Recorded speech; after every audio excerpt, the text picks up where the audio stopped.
Salut à tous les amis, ravi de vous retrouver. Alors, le marché des cryptos est-il corrélé au marché des indices? On voit beaucoup passer d'analyses avec le Nasdaq et aussi le gold. On parle souvent du gold, le marché de l'or qui sont plus ou moins corrélés au marché des cryptos. Est-ce qu'on peut utiliser ces corrélations ou pas? Je vais vous donner le point de vue d'un ancien professionnel de la finance dans cette vidéo. C'est parti. Alors, j'ai vu passer pas mal d'analyses sur la corrélation entre le Bitcoin et le Nasdaq. Donc, on va... regardez ça tout de suite. Du coup, je vais vous mettre le Nasdaq, donc où il est sur CFD. OK. Alors, donc en bleu, vous avez Bitcoin, en orange, vous avez le Nasdaq. Donc là, effectivement, ce qu'on voit, c'est que ces dernières semaines, c'est vrai, il y a eu une sorte de corrélation partielle entre le marché des cryptos, le Bitcoin et le Nasdaq. On peut aussi regarder ça sur 4 heures, c'est assez flagrant en 4 heures, regardez, c'est assez propre. Alors, on est baissé en même temps, là on est remonté, là vous voyez que dernièrement on a baissé. C'est vrai que la corrélation est quand même relativement propre depuis quelques jours, quelques semaines.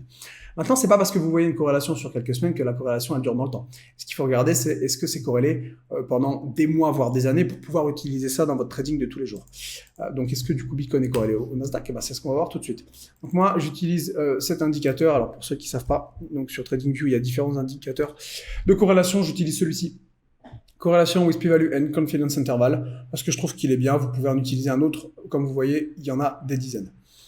Donc vous mettez un indicateur qui vous montre plus ou moins les corrélations. Donc vous configurez ça. Là, vous voyez que j'ai mis le Nasdaq.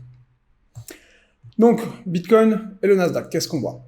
On voit effectivement que récemment, on a une corrélation assez forte entre Bitcoin et le Nasdaq, donc potentiellement des opportunités d'investir en fonction de ce que faisait le Nasdaq. Bon, ok, jusque-là, pourquoi pas. Sauf que malheureusement, vous voyez que quand vous dézoomez un petit peu le graphique et que vous regardez historiquement ce qui s'est passé, vous voyez que ça marche pas. Donc cet indicateur, en gros, pour faire simple, disons que les corrélations, ça marche de plus 1 à moins 1. Plus 1, c'est ce qu'on appelle une corrélation positive parfaite. Plus vous vous éloignez de 1, plus vous êtes décorrélé. Et en gros, quand on arrive à moins 1, c'est ce qu'on appelle une corrélation négative ou une décorrélation. Plus proche de 1, plus on est corrélé. 1, ça veut dire que c'est la corrélation parfaite. Plus on est à moins 1, plus on est décorrélé. Moins 1, c'est la décorrélation parfaite. On parle de corrélation positive ou négative. Et vous voyez qu'en gros, un coup on est positif, un coup on est négatif sur les corrélations. Et donc, vous ne pouvez pas utiliser ça dans votre trading. Regardez, un coup on est en bas, un coup on est en haut, un coup on est en bas, un coup on est en haut. Comment vous faites pour utiliser ça? Vous ne pouvez pas dans votre trading. Vous allez vous faire démonter. Si là, je vous ai mis du coup le Nasdaq en bas. Regardez, si on prend le Nasdaq avec par exemple le marché du SPX, donc le Standard & Poor's 500. Là, vous voyez qu'il y a une corrélation très forte entre les indices américains. Vous pouvez utiliser ça dans votre trading, regardez. Il y a plein de corrélations. De temps en temps, on se décorrèle. Vous avez des downs ici. Ici, vous en avez des petits. Mais vous voyez que c'est quand même beaucoup plus corrélé. Ça, vous pouvez l'utiliser dans votre trading. Si par exemple, je vous le mets avec le Dow Jones. Pareil, beaucoup plus corrélé. Même avec le Dow Jones, qui est un indice américain, vous voyez qu'il y a des décorrélations partielles. De temps en temps, on se décorrèle ici, on revient se décorréler, on revient se décorréler, on se corrèle, on revient. Donc même entre les indices, c'est compliqué d'utiliser les corrélations. Et effectivement, il y a certains, notamment scalpers sur le DAX, etc., qui regardent les indices. Même pour eux, c'est compliqué d'utiliser ces corrélations. Comme vous pouvez vous en douter, c'est d'autant plus compliqué d'utiliser ces corrélations par rapport au marché des cryptos et du Bitcoin. Pourquoi je fais cette vidéo? Parce que j'ai vu, alors je vais vous mettre le Nasdaq. En gros, j'ai vu des analyses passer qui disaient, ça c'est le Nasdaq, on arrache à la hausse, on a une énorme tendance haussière qui nous tient depuis des années, et on a fait une première vague de baisse, on est venu chercher quasiment le 61,8 de Fibo pour une zone de vente, et là, en gros, il nous disait qu'on allait se retaper une vague de baisse.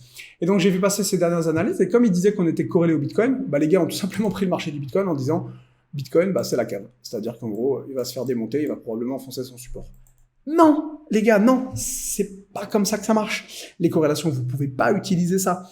Là, encore une fois, vous le voyez quand même relativement bien sur le graphique. Il y a une corrélation récemment. Je suis bien sur le Nasdaq ici. Mais de temps en temps, vous prenez une décorrélation. C'est-à-dire que le gars qui, si Bitcoin, pour X ou Y raison, vient, je vais vous le montrer du coup, comme ça, ici sur le support, et ici remonte, vous allez vous faire démonter. C'est-à-dire que là, vous tradez les corrélations. Vous, en fonction de ce que fait le Nasdaq, vous allez faire la même chose plus ou moins sur le Bitcoin. Et puis, au bout d'un moment, ça va baisser un petit peu sur les deux. Et puis là, quand Bitcoin va retrouver son support, boum, vous allez avoir une grosse décorrélation comme ça. Et puis ici, vous allez tout simplement vous faire arracher. Vous allez vendre le Bitcoin parce que vous pensez que le Nasdaq est down. Le Nasdaq sera bien down. Sauf que la Bitcoin va trouver un support et boum, vous allez vous retrouver avec corrélation qui va revenir sur en zone neutre, comme ça a été ici, comme ça a été le cas plus ou moins ici, comme ça a été le cas ici, on était même décorrélé ici, etc., etc. Vous pouvez pas utiliser ça directement.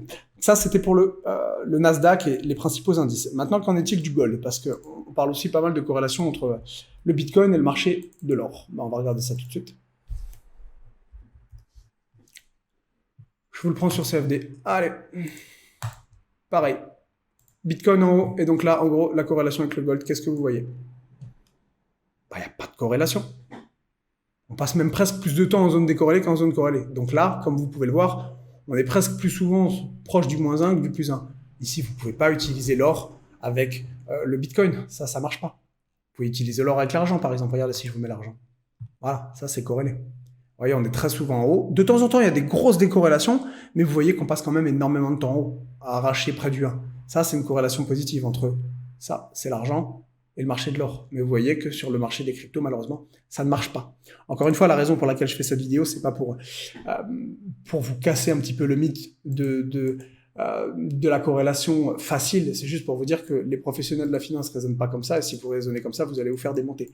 Pour être franc, les corrélations, ils les regardent peu. Quand ils les regardent, ils regardent d'autres types de corrélations. On fera une vidéo justement sur savoir comment les cryptos peuvent être utilisés sur certaines corrélations par rapport à d'autres actifs.